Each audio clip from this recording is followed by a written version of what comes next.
когато вече влязох в университета, има център за протезиране, който посещавам, за който се правят профилактики на протезите. Там видях една много интересна протеза, че е никъм карбон, слаген спортните коли.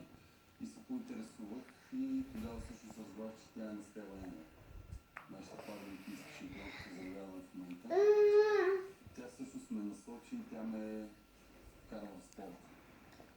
Срещата ми беше точно преди Коледа и 2009 година почнах с тренировки. Тогава никой не гледаше това. Тогава само семейство и приятелите бяха в мен. Слагам се цел да нормално, все пак аз съм човек, който не е подготвен като спортист, но при мен желанието наделя. И след два неуспешни опита с треньори, просто не се изтъквах, но много важна връзка като треньор с състезател.